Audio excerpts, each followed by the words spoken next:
This is a really cool program where you get a chance to meet some of the professionals that work here at the Academy, and they are doing all sorts of really amazing work. Our mission here is to explore, explain, and sustain life on this planet, and there are a lot of different ways to do that, and that includes people like Erin here who do animal care. So she's an animal care biologist, and I'm going to let her tell us a little bit more about what that means. But can everyone give us a big round of applause for Erin for coming out today? Well, thanks, guys. Good afternoon. Good to see you all here, and I'm excited. You guys must like animals, too. It's probably the reason you're here. It's definitely the reason that I'm here. And so like she mentioned, I am an animal care biologist. So that means I provide animal husbandry and basically take care of our living collection here at the Academy. And can you guys hear me okay back there? Okay, great. And so you guys are probably aware that we do have a living collection here. You've probably seen some of our animals down in the aquarium. We also, what I want to highlight today, we have education outreach animals. All of our animals that we have here at the Academy are education animals because they have the opportunity, you have the opportunity to learn something great from them. But what's wonderful, we do also have a collection of outreach animals. We can actually bring out on the public floor, or a collection of animals like our penguins or our sharks and rays in the lagoon that we do educational programs with and also have that opportunity to connect with. All right, so that's where the explain comes in, having these different animals so that you can learn a little bit more about the natural world. So as far as these, the education animal program, what kinds of different animals are you taking care of? We have quite a variety, Sonia. So plenty of reptiles. A few of you may have seen some of the snake programs that we have out on the floor. You see, I brought a few friends with me today. We have what we call our Euromastix. He is a lizard, and he's found in northern Africa, a very engaging animal over here. We also have some terrestrial invertebrates. We have tarantulas, and we have Madagascar hissing cockroaches. We have some darkling beetles. So quite a variety. We also have some mammals that I'll show you guys in just a little bit. And so quite a diverse collection. Yeah, and you also work with penguins. This is true. Another one of our amazing kind of education animals that later on today there will be a feeding, so you can see Erin in action getting in the water with those penguins. But a great way to learn about those animals. So what makes a really good education outreach animal? How are they different from some of our other animals? Good question, Sonia. So as you guys can imagine, it really helps to have hardy animals be our education outreach animals. Animals that can endure being out on the public floor, having temperature changes, being around the public. And you can tell it helps when they're engaging as well. Kind of draws a crowd and really helps to deliver that message. Yeah, it certainly seems like it would take a lot of work. Does anyone have pets at home, maybe? Okay, so it takes a lot of work to take care of your pets, right?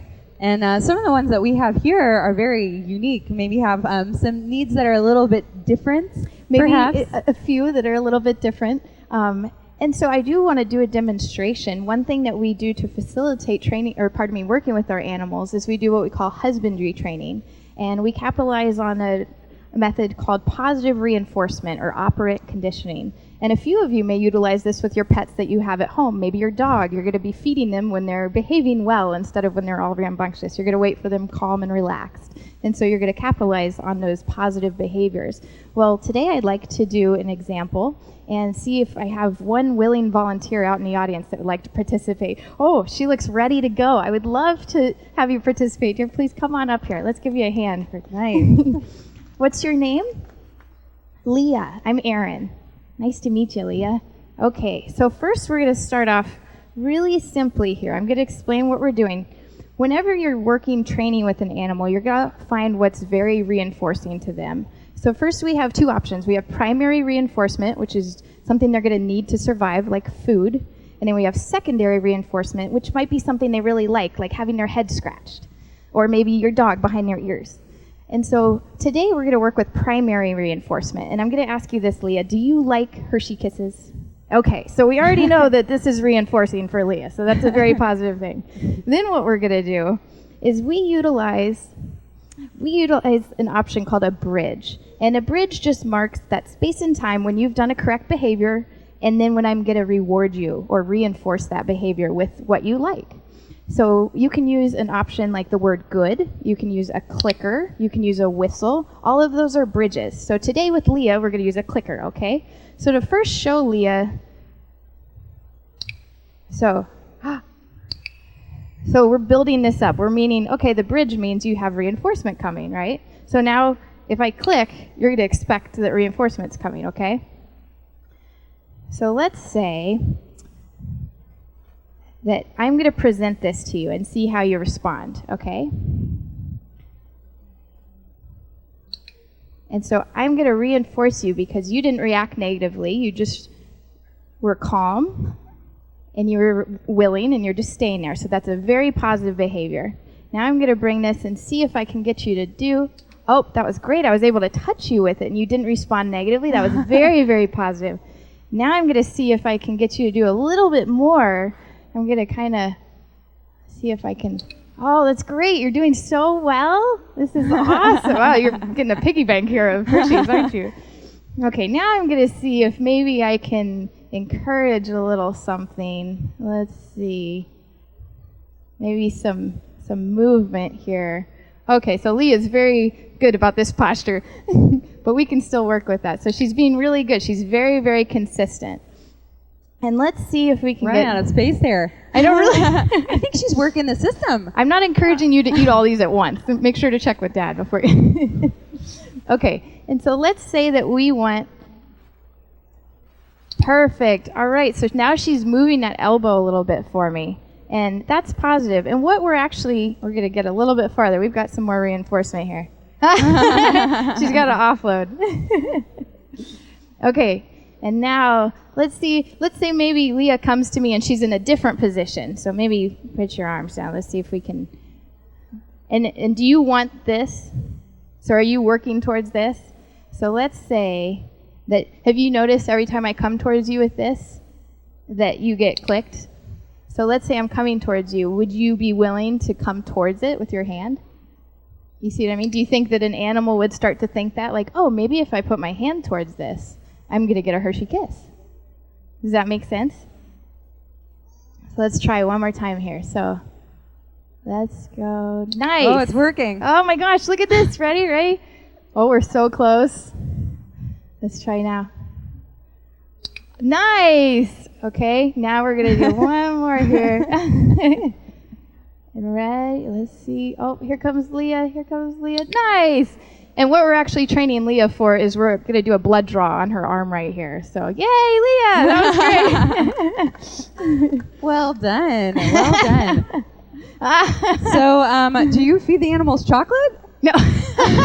No, but that would be a delicious diet option, wouldn't it? Maybe not the best. I'm sure that maybe wouldn't be necessarily the best for all the animals here. That's correct. Some of them might really enjoy things like chocolate. Some maybe others. Yes, we do have a few examples up here. So as you can see, our snakes do eat rodents. They come to us frozen. We do feed them thawed out. Our Euromastix actually is an herbivore, so he eats all plants. And then our skink eats both produce, and then he also eats live protein options like worms. Now, of course, bringing these animals out and having them be our education animals, we need them to be extra healthy. And so that kind of conditioning could be really, really useful. Being able to have them outstretch their arm or being all right with that. You're exactly right. So what kinds of things are you conditioning them to do so that you can work with them? Great question, Sonia. So we always want to make sure to facilitate that they're comfortable with us, handling them, manipulating their feet, looking inside their mouth, checking out their eyes, because every single day we have to make sure to look for new scratches, abrasions, any changes in their skin, changes in their behavior. And so that obviously facilitates this process to be able to manipulate them well and it be a positive experience for them. So holding them and yes, working with them. And in a calm, relaxed manner. And as you can see, we have many animals that are comfortable being weighed. We weigh them on a weekly basis, make sure we note any changes in their diets or in their behavior. Now, I understand that you have some animals with you today that are sometimes definitely needed some work getting them a little less skittish That's in handling. Exactly right. We do. So new to our collection, we do have 2 African hedgehogs. These guys are African Pygmy hedgehogs, also known as 4-toed hedgehogs. And we have a brother-sister pair. You can see the sister here on your left. She is albino. And then he is what we call the agouti coloring. And these guys are found in central, kind of equatorial Africa. If you were to present these animals to us as an education animal, what kind of messages would you want bringing them out to convey? What kind of things would you want us to learn about them? Well, definitely. It's always that opportunity to have that connection and figure out what is special about these animals. And actually, he's exhibiting this behavior right now. They are well adapted where sometimes they will do what we call self-anointing. And if they come across a new or novel smell, they'll actually chew up that smell. It can even be toxic frogs. They have a special enzyme to where they're not reacting to toxins from the frogs. They can chew that up, smear that on themselves, enable them to have a protective barrier. Wow, so that's certainly a very interesting way for an animal to defend themselves. And here at the Academy, we have a lot of different animals that our programs, our different outreach that we have. Maybe we'll have a snake out on the floor. These are the messages that we convey a lot so that you can gain a lot of appreciation for the amazing diversity of life on the planet. There's so many different things that they can do. Toxin resistant, oh my gosh, I'm sorry, I got distracted. Easy to do. Yeah, absolutely. So why do we do this? What's the most important thing about for you education guys, outreach? actually, for you being here today, because I'm sure you're here, like we said, you guys like animals, and there's a reason you've already built that connection, because you probably realize that the choices we make in our everyday lives affect the wild population of animals in the natural world. And so if we can make that connection and encourage you to care more about that wild population, you guys are the next ambassadors for this earth. So definitely. So do you have any things that you would encourage us to do specifically? Yes, certainly. I'm a huge proponent for volunteering. That's actually how I got my start when I was a young kid. I started volunteering at the animal shelter in the Humane Society. And it's a wonderful thing. You can kind of find your passion when you start volunteering. You connect with, people or animals or the outside world, and you figure out what your passion really is and be able to follow that. Yeah, and it sounds like you go out, or it looks like you go out and explore nature quite a bit also. If you've seen any of the divers in the tanks, your very close family member, husband, is actually our safety officer, so the divers are connected to you as well. Exactly. So any questions for Erin? Any questions out there for her? What questions do you have for someone who takes care of not only these amazing outreach animals, but also our penguins, and what else do you take care of here? Even Claude, the American alligator. So a little bit of everything. It's quite like I said, a diverse collection that we have here. Definitely. Any questions out there? Feeling a little shy? Okay, how about over here? Actually, what happens if the animals get hurt? Leah, that's a great question. We have a wonderful, what we call animal health department here. And we have a really good veterinarian and then a full staff of animal health department that helps that veterinarian and really helps take care of our animals. So I was mentioning about how we do health checks every day, and we look and see if their eyes look any different, or maybe if they have a new scratch on their arm. If they do, we can take them to our veterinarian, and he helps kind of a curing program with them, kind of a treatment plan for that specific animal. Yeah, good question there. Any other questions? So out of the ones that you've seen here today, our hedgehogs, we've got some cockroaches. I don't know if you got a close look at them. They're interesting. Our cockroaches there, or our Uromastics, our lizards. Does anyone have a favorite? Cockroach is awesome. Okay, how many of you vote for the hedgehogs? Okay, how many of you vote for cockroaches? 2, 3, very nice. Okay, how about the lizard? Ah, okay. Oh, nice. Very, very nice. Fan. Oh, and you're going to take I'm just going to pull out the female there. so you guys can see. So obviously, in addition to the self-anointing that they can use that for defense, they can also ball up. And so many of you are probably familiar with the cartoon Sonic the Hedgehog. And that's pretty much where they get that idea from. Now the female, she's going to show this probably immediately and then start to walk around. She's a little more comfortable with everybody, but you guys can see how she can extend her spines there. And basically that's just contracting her muscles around her body, and now she's all relaxed. But she is albino, so she does have red eyes, you can see there. What would normally eat a hedgehog? Actually, raptors. So like flying, the predatory birds like hawks or exactly. vulture type things. Maybe not vultures. Oh, I see it. Is that a question over there? Do you have a question, dear? Yeah, what's your question?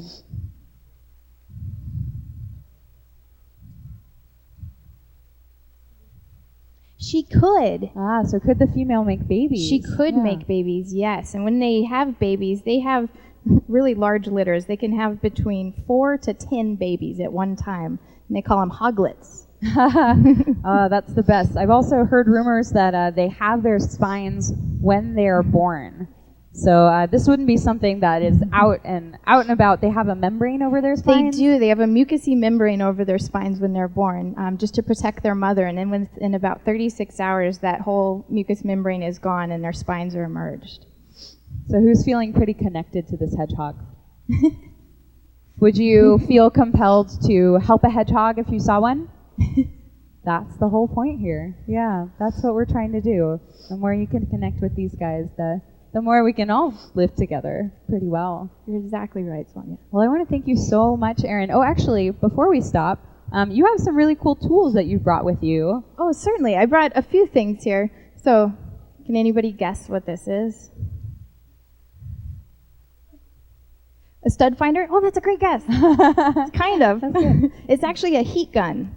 And so one thing that we also check, in addition to their health, is we always check their environment too and make sure there are no hazards and make sure everything's safe for the animals and no changes in there that could be dangerous. And so a very important thing, especially for reptiles, are those heat elements.